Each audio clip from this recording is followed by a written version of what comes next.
सिंह को सुन रहे थे, उससे ठीक पहले लोकसभा में नेता प्रतिपक्ष बीजेपी के वरिष्ठ नेता हैं सुषमा स्वराज, उन्हें आप सुन रहे थे।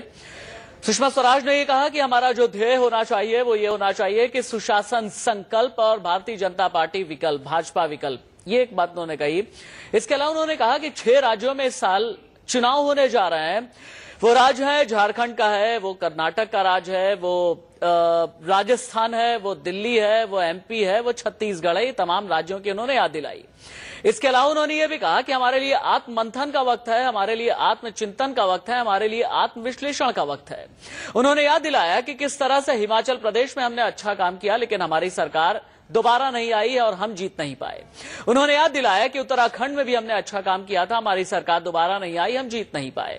उनका यह कहना था कि इसके पीछे हम सरकारों को दोष नहीं ठहरा सकते, अपनी सरकार को दोष कतई नहीं ठहरा सकते, बल्कि इसके पीछे हमारा जो संगठन है उसमें अभाव रहा है। लेकिन उन्होंने साथ ही साथ ये भी कहा कि इस बार मध्य प्रदेश में हम शिवराज सिंह चौहान के नेतृत्व में हैट्रिक बनाने जा रहे हैं। छत्तीसगढ़ में डॉक्टर रमन सिंह के नेतृत्व में हम हैट्रिक बनाने जा रहे हैं, यह सुषमा स्वराज ने कहा। इसके अलावा सुषमा स्वराज ने यह भी कहा कि जब केंद्र में हमारी सरकार आ जाएगी उसके बाद हम ऐसा नहीं करेंगे कि राष्ट्रीय परिषद की बैठक में दोबारा आए और उसके बाद दूसरी पार्टियों की आलोचना का एक प्रस्ताव पास कर लें, ऐसा नहीं है। उन्होंने कहा कि मैं ये चाहती हूं कि आप हर एक लेवल पर मेहनत करें, कार्यकर्ता हर एक लेवल पर मेहनत करें। साथ ही उन्होंने ये कहा कि ये मेहनत जो है तालियों के रूप में नहीं होना चाहिए, ये मेहनत रैलियों के रूप में नहीं होना चाहिए, ये मेहनत भीड़ के रूप में नहीं होना चाहिए, बल्कि ये जो मेहनत है वो इलेक्शन मैनेजमेंट के रूप में होना चाहिए, बूथ मैनेजमेंट के तौर पर होना चाहिए। इस सिलसिले में उन्होंने बेल्लारी का उदाहरण भी दिया। उन्होंने ये कहा कि दक्षिण भारतीय राज्य बेल्लारी में मुझे भेजा गया, मुझे यह कहा गया कि वहां पर जाइए और आप चुनाव लड़िए। मुझे 14 दिन पहले यह बताया गया कि आपको बेल्लारी जाना है। मैं वहां पर गई भी, एक ऐसी जगह थी जहां पर 12 साल से कांग्रेस ने चुनाव जीते थे।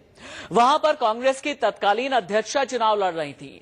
12 साल से कांग्रेस जीत रही थी, लेकिन अगर मैं हारी वहां पर तो महज 56,000 वोट से हारी, और इसलिए क्योंकि हमारा जो बूथ मैनेजमेंट था वो बूथ मैनेजमेंट कमजोर था। उनका यह कहना था लोगों को हम लुटते हुए नहीं देख सकते, इस राजसूय यज्ञ में हर एक को आहुति डालनी है, सक्रियता दिखानी है। और जैसा कि मैंने कहा, सक्रियता रैली के तौर पर नहीं, सक्रियता भीड़ के तौर पर नहीं, तालियों के तौर पर नहीं होना चाहिए, बल्कि बूथ मैनेजमेंट की जरूरत है। उन्होंने तमाम कार्यकर्ताओं से यह कहा कि पद की कामना किए बगैर आप काम करें, आप पद का कोई लालच न रखें।